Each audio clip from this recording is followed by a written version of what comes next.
दोस्तों आज अपन बात करते हैं राजस्थान के अंदर एसआई भर्ती की। जो भर्ती आज से करीबन 2021 में हुई थी।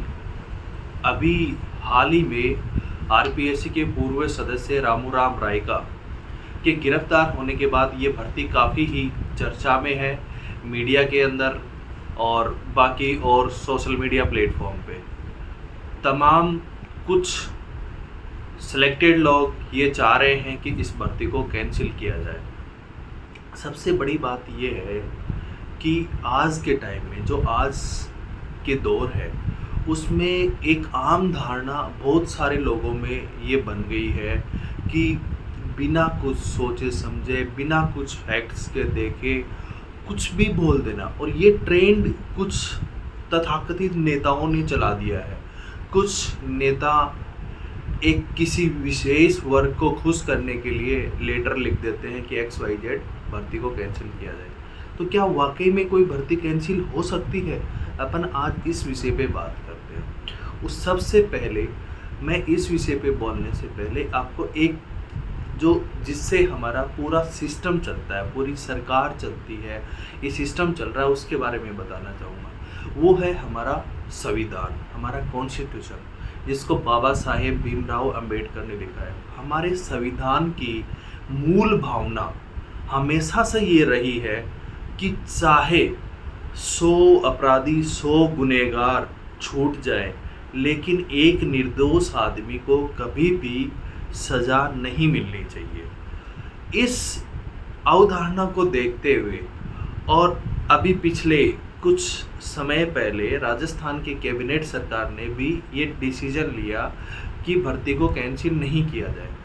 उससे पहले भी भारत सरकार ने जो कि नीट परीक्षा हुई थी, जिसके अंदर कुछ धांधली हुई थी, उसमें भी ये डिसीजन लिया कि नीट की भर्ती कैंसिल नहीं होगी।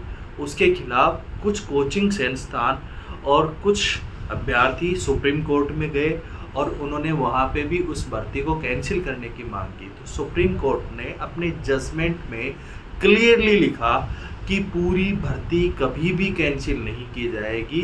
जहाँ जहाँ अनियमितताएं पाई गई है वहाँ पे उन्होंने री एग्जामिनेशन लिया।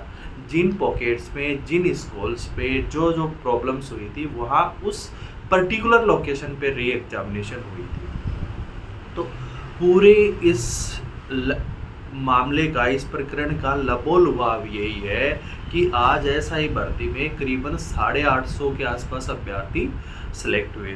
उसके लिए राजस्थान पुलिस के नेतृत्व में एक एसओजी का गठन किया गया।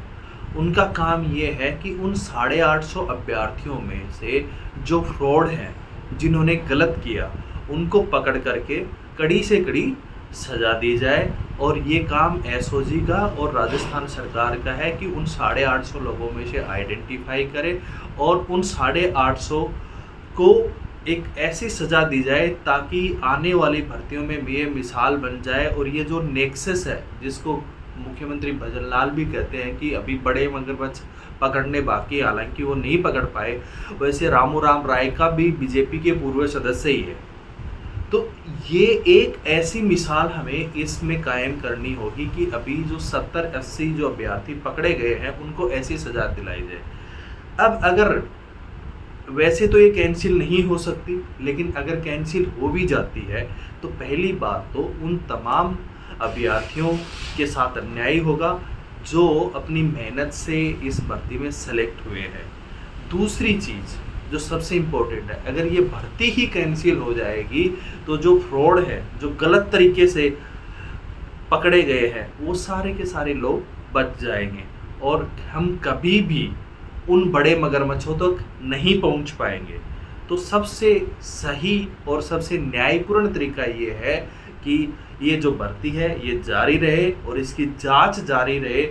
और जब तक उस लास्ट अभ्यर्थी जो कि फ्रॉड है, जिसने दोषी है, उस तक नहीं पहुंच जाती है, तब तक इसकी जांच चले।